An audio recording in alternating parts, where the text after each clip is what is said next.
सेना वाला क्वेश्चन है, इस तरह का केस है कि आर्मी में इस तरह से परेड वगैरह होती है, परेड से रिलेटेड क्वेश्चन है वो। तो एक बार क्वेश्चन पढ़ लेते हैं, फिर देखते हैं कि क्या ये कहना चाह रहा है, किस तरह से अपन इसको कनेक्ट कर सकते हैं। एक बार देखते हैं इसको। ये कह रहा है कि बहुत ही कमाल का क्वेश्चन है ये। एक्चुअली क्या है कि इस क्वेश्चन में खास बात क्या है कि इसमें वैसे तो क्वेश्चन में डायरेक्ट आप सोच सकते हो कि ठीक है इसमें एचसीएफ लेना है, क्योंकि 1.1 प्रश्नावली एचसीएफ की है और इस तरह के क्वेश्चन में एचसीएफ लेना है, तुरंत आंसर आ जाएगा। लेकिन क्वेश्चन रैंडम एग्जाम में आ गया, आपको थोड़ी पता है कौन सी प्रश्नावली का है, 1.2 का हुआ तो उसमें तो एलसीएम के भी है। तो अगर रैंडम क्वेश्चन एग्जाम में आ गया तो कैसे पता कि एचसीएफ लेना है, कैसे पता है एलसीएम नहीं लेना है, या मतलब कुछ भी आइडिया कैसे लगेगा क्वेश्चन को देख करके। क्वेश्चन कहना क्या चाह रहा है, एग्जैक्टली मीनिंग क्या है क्वेश्चन का, वो समझना बहुत जरूरी है। अगर वो आपको समझ में आ रहा है तो फिर आप इस तरह के कितने ही क्वेश्चंस आ जाएं, कैसे भी आ जाएं, आप उसको सॉल्व कर लोगे। मेन मुद्दा है क्वेश्चन का फॉर्मेट क्लियर हो रहा है क्या आपको, आप समझ पा रहे हो क्या क्वेश्चन क्या कहना चाह रहा है, ये इंपॉर्टेंट बात है। तो देखते हैं, एक बार शुरू करते हैं। बहुत ही कमाल का क्वेश्चन है, ध्यान से पढ़ना पड़ेगा इसको, बहुत ही ज्यादा ध्यान से पढ़ना पड़ेगा।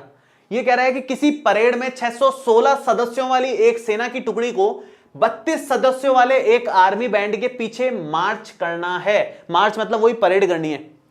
616 सदस्य हैं सेना के, और बैंड वाले चलते हैं ना सेना में, आर्मी के बैंड होते हैं, तो आर्मी बैंड वाले 32 मेंबर्स हैं, वो भी हैं आर्मी के ही, बस वो बैंड बजाते हुए आगे बढ़ रहे होते हैं एक धुन पे फिक्स। तो 32 सदस्यों वाले एक आर्मी बैंड के पीछे मार्च करना है। दोनों समूहों को समान संख्या वाले स्तंभों में मार्च करना है। उन स्तंभों की अधिकतम संख्या क्या है जिनमें वे मार्च कर सकते हैं। ठीक है, अब आर्मी वाले मार्च करते हैं तो आपने ऑब्जर्व किया होगा एकदम सिमेट्रिक मार्च कर रहे होते हैं वो। जितने लोग पहली लाइन में दिख रहे हैं उतने ही पीछे वाली लाइन में होंगे, उतने ही उससे पीछे वाली में, उससे पीछे वाले में, उससे पीछे वाली में, एकदम सिमेट्रिक मार्च कर रहे होते हैं, एकदम सिस्टमेटिकली। ऐसे नहीं कि पहले वाली में 10 आ गए, दूसरी वाली लाइन में 5 आ गए, तीसरी में और 7 आ रहे हैं, रैंडम नहीं होता, एकदम सिस्टमेटिक चलती है उनकी लाइन, सीक्वेंस में एकदम सिस्टमेटिक चलते हैं वो। तो जितने पहली लाइन में है कितने हैं, ये रहा 1 2 3 4 5 6 7 8 9 10 11 12 लोग पहली लाइन में, तो उसके पीछे भी 12 लोग ही रहेंगे, उसके पीछे भी 12 लोग ही रहेंगे। तो एक स्तंभ में कितने लोग आए यहां पर, 12। इसको स्तंभ बोल रहे हैं अपन। एक स्तंभ में नहीं, सॉरी इसको नहीं बोल रहे स्तंभ, गलत बोल गया मैं, इसको बोल रहे हैं जो पीछे की लाइन है ना, इनको स्तंभ बोल रहे हैं। तो हर एक स्तंभ में समान संख्या आएगी, ये करना है। अब इसको एक बार थोड़ा सा डायग्राम के फॉर्म में मैं बना के दिखाता हूं एग्जैक्ट क्या हो रहा है। एग्जैक्ट ये हो रहा है, थोड़ा ध्यान देना पड़ेगा। देखो ये आर्मी वाले हैं और ये सेना वाले हैं, उनके पीछे यूं चल रहे हैं। ये आर्मी वाले, वो बैंड वाले आगे आगे, सेना के जवान पीछे पीछे, बंदूक लेकर के, बैंड लेकर के वो आगे चल रहे हैं। अब यहां पर ऑब्वियसली 616 और 32 की जगह मैं थोड़ी सी संख्या चेंज कर रहा हूं। 616 की जगह मैं यहां पर ले रहा हूं 1 2 3 2 4 6 8 10 12 लोगों की ले रहा हूं मैं। मान लो 616 नहीं है, मान लो एक बार के लिए कि 12 लोग ये आर्मी के जो पीछे जा रहे हैं। समझने के लिए एक छोटा एग्जांपल ले रहे हैं कि एग्जैक्ट क्या चल रहा है, ये तो समझ में आना चाहिए ना। वो समझ में आएगा तो आप आगे बढ़ पाओगे फिर उसमें। तो मान लो 12 लोग आर्मी के पीछे हैं और उसके आगे चल रहे हैं 1 2 3 4 8 लोग उसके आगे हैं। जो 32 बोला था ना उन्होंने, उसकी जगह मैंने 8 लिया है एक बार के लिए समझने के लिए। ये मान लो कि बैंड वाले 8 हैं टोटल, उसके पीछे आर्मी वाले 12 लोग चल रहे हैं। अब उनमें कैसे क्या कनेक्शन बिठाओगे आप, ये एक इंपॉर्टेंट बात है। तो यहां पर ध्यान दो किस किस तरह से वो कर सकते हैं। स्तंभों की संख्या समान रखनी है। स्तंभों में मतलब आर्मी बैंड वालों की संख्या समान रहेगी। बैंड वालों की क्या, पूरे आर्मी वालों की, क्या कह रहा है ये, उन स्तंभों की अधिकतम संख्या क्या है जिसमें वह मार्च कर सकते हैं। स्तंभों में मार्च करना है तो समान संख्या वाले स्तंभों में मार्च करना है। देखो एक तो ये, इसमें 2 लोग आ गए, इसमें 2 लोग आ गए, सब में 2 लोग आ रहे हैं। कैसे कॉम्बिनेशन बनाए 12 और 8 लोगों का कि समान समान संख्या में डिस्ट्रीब्यूट हो जाए। तो 2 लोगों का कॉम्बिनेशन बना लो। ये भी 2, इसमें भी 2 से भाग जा रहा है, इसमें भी 2 से भाग जा रहा है। तो 8 के हिसाब से देखें तो 2 2 2 2 4 का ये बन गया, और 2 2 2 2 2 2 6 के ये बन गए। ये इसके पीछे मार्च कर रहे हैं, कोई दिक्कत नहीं है, जो उसने बोला है वो ठीक ही है एकदम। लेकिन क्या 2 का ही बना सकते हैं क्या, इससे ज्यादा का नहीं बना सकते क्या? अधिकतम कितना बना सकते हैं? 2 से बढ़ाओ, मान लो 3 बढ़ाए, 3 बढ़ाएंगे तो प्रॉब्लम ये हो जाएगी कि ये अकेला हो जाएगा। समान संख्या कहां रही है यहां पर? ये तो चलो हो गए सेट, ये तीनों तो मतलब ये चारों लाइंस तो सेट हो गई, लेकिन यहां गड़बड़ हो गई ना, यहां कुछ नहीं आ रहा, यहां कुछ नहीं आ रहा। तो ये वाला तो केस ही नहीं हो सकता, ये तो केस ही खत्म हो गया, लेना ही नहीं है ये तो। ये एक पॉसिबिलिटी है क्योंकि इसमें सब कुछ समान संख्या में आ रहे हैं। बैंड वाले आगे एकदम समान सिस्टमेटिकली चल रहे हैं, उसके पीछे बंदूक वाले लोग एकदम अलग सिस्टमेटिकली चल रहे हैं, मार्च कर रहे हैं। अगर मैं इसकी बात करूं, मान लो 3 से बढ़कर के 4 करने की कोशिश करते हैं, 4 अगर लेते हैं तो ये भी पूरी समान संख्या चल रही है, 4 लोग, और इन 4 के पीछे ये 4 लोग आ गए, कोई दिक्कत नहीं है, बहुत ही बढ़िया। उसके बाद ये भी 4 लोग, 1 2 3 4 लोग आ गए, और उसके पीछे 1 2 3 4 ये भी 4 लोग, इसके पीछे 1 2 3 4 ये भी 4 लोग, मतलब सिस्टमेटिकली अरेंज हो गए समान संख्या में। समान संख्या में अगर अरेंज हो गए सब लोग सिस्टमेटिकली, ये अगर समान संख्या में अरेंज हो गए, इसका मतलब क्या हो गया? इसका मतलब ये भी लिया जा सकता है, 2-2 के तो ले ही सकते हैं, 4-4 लोगों के भी ले सकते हैं। तो एक लाइन में कितने लोग आ सकते हैं? 4 लोग आ सकते हैं मैक्सिमम। मैक्सिमम कितने लोग आ सकते हैं अपने को यही बताना है। आने में तो अकेले अकेले भी चल लो, अकेले ये 8 लोग चल रहे हैं, उसके पीछे अकेले 12 लोग चल रहे हैं, सिस्टमेटिक है वो भी। 2-2 चल लो, 2-2 करके ये 8 लोग हो गए, 2-2 करके ये 12 लोग हो गए, ये भी सिस्टमेटिकली। लेकिन अगर इस लाइन को सबसे ज्यादा बड़ा करना है, सबसे ज्यादा लोग पहली लाइन में कितने आ सकते हैं ये दिखाना है, तो फिर ये 4 से ज्यादा नहीं बैठेगा, 5 में नहीं बैठेगा, 6 में नहीं बैठेगा, टोटल 8 तो हैं ही ये लोग, तो 5 ले लोगे तो अगली लाइन में 3 ही बचेंगे, तो सिस्टमेटिक बनेगा नहीं। 4 से ज्यादा में कभी भी नहीं बनेगा, तो मैक्सिमम यहां पर 4 लोग एक साथ चल सकते हैं एक लाइन में, अधिकतम 4 लोग मार्च कर सकते हैं एक लाइन में, ठीक है। तो अधिकतम स्तंभों की संख्या कितनी हो गई? 4। ये स्तंभ है 1 2 3 4, ये स्तंभ है, ये एक स्तंभ है, ये एक स्तंभ है, ये एक स्तंभ है, ये एक स्तंभ है। ऐसे मत समझना, मैथमेटिक्स में वैसे इसको पंक्ति बोलते हैं और इसको स्तंभ बोला जाता है, लेकिन यहां ये यूं चल रहे हैं ये लोग, उसने इसको स्तंभ बोला है, सॉरी, इसमें कंफ्यूज मत होना। ये एक स्तंभ है, ये भी और ये भी, ये इस तरह से स्तंभ चल रहे हैं, ठीक है। अब मैं एग्जैक्ट बताता हूं आपको, एग्जैक्ट क्या चल रहा है सिस्टम। ये तो बेसिक बातचीत है कि चल कैसे रहे हैं, क्वेश्चन क्या है मैं केवल वो समझाया हूं अभी। अब क्वेश्चन को सॉल्व करने का लॉजिक क्या है, क्या निकालना है इसमें, ये अभी तक भी नहीं पता चला कि HCF निकालना है कि LCM निकालना है। अभी तो केवल क्वेश्चन समझा है अपन ने, अभी तक ये थोड़ी जाना है कि क्या निकालना है, वो तो अब जानेंगे अपन कि कैसे क्या निकालने को बोला है, कैसे करना है काम। ये देखो, अब यहां तक समझ में आ गया होगा आई थिंक आप लोगों को। चलो बढ़ते हैं फिर आगे। अब ध्यान से सुनो, बहुत ही कमाल का क्वेश्चन लगता है मुझे। देखो, किसी परेड में 616 सदस्य हैं आर्मी के, 32 लोगों की एक आर्मी बैंड के पीछे मार्च करना है, 32 लोग हैं, ठीक है। तो पहली लाइन में कितने स्तंभों में कर रहे हैं? मान लो 32 लोग हैं ना, तो वो पहले स्तंभ में n लोग आ रहे हैं, ये 3 4 5 6, ऐसे ये n लोग आ रहे हैं पहले स्तंभ में। अधिकतम n लोग आ सकते हैं, मान लो n लोग आ सकते हैं। कितने लोग आ सकते हैं? अधिकतम n लोग। और उनके पीछे कई सारी लाइंस बन रही हैं, ये हमने लाइंस बना दी उनके पीछे 32 लोगों के लिए, 32 लोगों के लिए उनके पीछे लाइंस चल रही हैं ढेरों। ये 32 लोग अरेंज हो जाएंगे इस तरह से। मान लो ये आर्मी बैंड वाले हैं, किस तरह से आर्मी बैंड वाले हैं मैं बताता हूँ आपको।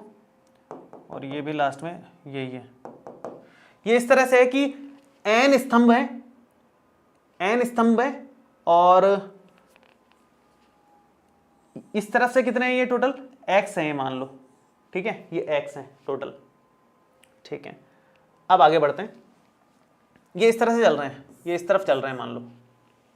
इसके पीछे आर्मी वाले हैं, मैं उसको वाइट नहीं, मैं उसको स्क्वायर से दिखा देता हूँ। ये स्क्वायर वाले उनके पीछे चल रहे हैं, एकदम सिमेट्रिक चल रहे हैं। तो ये एक स्तंभ में जो संख्या आएगी वो तो समान ही आने वाली है, ये तो उतनी आएंगी जो इतनी है, ये सब सेम चल रहे हैं, सब n है। ऐसी कितनी लाइन्स हैं ये आगे? 616 लोगों के लिए लाइन बनानी है, 616 लोगों के लिए लाइन बनानी है, तो बहुत सारी लाइन्स आएंगी, बहुत सारी आएंगी। मान लो बहुत सारी आ गई है, अपन ने बना दी, बहुत सारी लाइन्स बना दी, ठीक है। ये बहुत सारी लाइन्स बना दी, एकदम लॉजिकल तरीका बता रहा हूँ, ध्यान से समझना इसको। वो तरीका कोई नहीं बताएगा आप लोगों को, एक्चुअल में सही बता रहा हूँ मैं, कोई नहीं बताएगा, कोई नहीं बता रहा यूट्यूब पे भी। बहुत ही कमाल का तरीका है, मैंने सर्च किया इसलिए आपको बता रहा हूँ, इसलिए मैं बार बार बोल रहा हूँ, बहुत इंपॉर्टेंट है लॉजिक इसका। ये इस तरह की एक्स लाइन ये बन गई, मान लो पीछे चलते चलते 616 लोगों की ये लाइंस बन रही हैं, तो अपने को नहीं पता कितनी बनेगी। मान लो वाई लाइंस इनकी बन रही हैं, यही होगा, वाई लाइंस इनकी बन रही है। क्लियर है यहाँ तक बात? इस तरह से चल रहा है, मतलब ये कैसे चल रहे हैं, एक्स लाइंस चल रही हैं बैंड वालों की, एक लाइन में एन लोग हैं, वाई लाइंस चल रही हैं उसके पीछे आर्मी वालों की जो सेना की टुकड़ी है, और वही एक लाइन में तो एन ही लोग हैं क्योंकि वो सिमेट्रिक ही चलना है सारा। ठीक है, ये कितने लोग हैं वैसे टोटल कुल मिलाकर के, ये लोग कितने हैं, ये लोग हैं 32 और ये कितने हैं 616। ठीक है, ये तो चीज क्लियर ही है। ठीक है ठीक है, ध्यान से सुनना, ये एन लोग हैं और ये 1 2 3 4 ये एक्स लाइंस हैं, तो कुल मिला के लोग कितने हो गए, सोचना ध्यान से। मान लो यहां पर 1 2 3 1 2 3 1 2 3 और 1 2 3 ऐसे होता, यहां पर होता 4 लोग और इधर होते 3, तो कुल लोग कितने हो गए, 4 3 12 हो गए कि नहीं, कुल 4 गुणा 3 हो जाते हैं कि नहीं कुल, तो कुल मिलाकर के इतने लोग हो गए।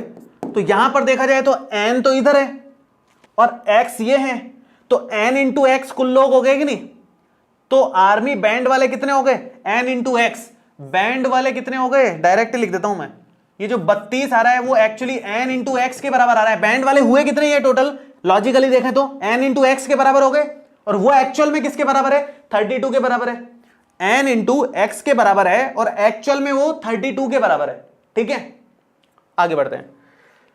ये तो y तो ये है और एक में n लोग हैं, सेम वही, इधर n है इधर y है, कुल कितने लोग हो जाएंगे, n इंटू वाई हो जाएंगे कि नहीं। जो एक्चुअल में 616 के बराबर दे रखा है वो मैथमेटिकली इस तरह से अगर लाइंस में जा रहे हैं तो n अगर इसमें है और y अगर ऐसे हैं तो n इंटू वाई लोग हो गए कि नहीं, ये कुल ये n इंटू वाई लोग हो गए जो एक्चुअल में 616 के बराबर है। ठीक है, ये हमने केवल लॉजिकली लिख लिया इस चीज को, ध्यान से समझना। अब यहां है समझने वाली बात, एक तरीके से देखा जाए तो 32 के हमने गुणनखंड किए हैं, वो आए हैं n इंटू एक्स, और 616 के भी गुणनखंड किए हैं, वो आया है n इंटू वाई। आप बोलोगे और भी तो आ सकते हैं, हाँ तो और आ सकते हैं y के साथ में, y वो बड़ी संख्या ही है कि और आ जाएगा यहां पर उसको। लेकिन मुद्दे की बात क्या है, n इनमें कॉमन आ रहा है, n मैक्सिमम कितना कॉमन आ रहा है इन दोनों में से, 32 और 616 में से कुछ कॉमन दिखे, कॉमन फैक्टर दिखे, उभयनिष्ठ गुणनखंड दिखे, तो कितना दिख रहा है n, तो n क्या है, उभयनिष्ठ गुणनखंड, उभयनिष्ठ गुणनखंड, गुणनखंड मैक्सिमम उभयनिष्ठ गुणनखंड है ये, हाईएस्ट कॉमन फैक्टर, महत्तम समापवर्तक, इंग्लिश में क्या बोलते हैं, हाईएस्ट कॉमन फैक्टर। तो हाईएस्ट कॉमन कितना दिख रहा है इसको, n हाईएस्ट कॉमन दिख रहा है, यही हो रहा है ना भाई लॉजिकल। हमने तो देखा कि 32 का मान है n गुणा x, 616 का मान है n गुणा y, हमें आंसर चाहिए n। क्वेश्चन में क्या पूछा है, n पूछा है, क्वेश्चन में पूछा है उन स्तंभों की अधिकतम संख्या कितनी है, स्तंभ है 1 2 3 4 5 6 7 8, n है भाई स्तंभ, ये कुल n स्तंभ हैं, 1 स्तंभ 2 स्तंभ 3 स्तंभ 4 स्तंभ 5 स्तंभ, ऐसे करके n स्तंभ है। वो n यहां पर देख करके क्या समझ में आ रहा है कि n तो भाई इन दोनों का कॉमन है, इसका मतलब हमें जो निकालना है वो इन दोनों का कॉमन पार्ट निकालना है, कॉमन पार्ट निकालना है मतलब हाईएस्ट कॉमन फैक्टर निकालना है, कॉमन पार्ट निकालना है मतलब हाईएस्ट कॉमन फैक्टर निकालना है, बस खत्म बात, इतना ही तो काम था और कुछ करना ही नहीं है इसमें। ठीक है, तो हाईएस्ट कॉमन फैक्टर निकालना है। लॉजिक क्या है इसके पीछे, सिंपल, हमने देखा कि ये 32 लोग चल रहे हैं, हम कह सकते हैं कि n स्तंभ हैं और एक स्तंभ में x लोग चल रहे हैं, तो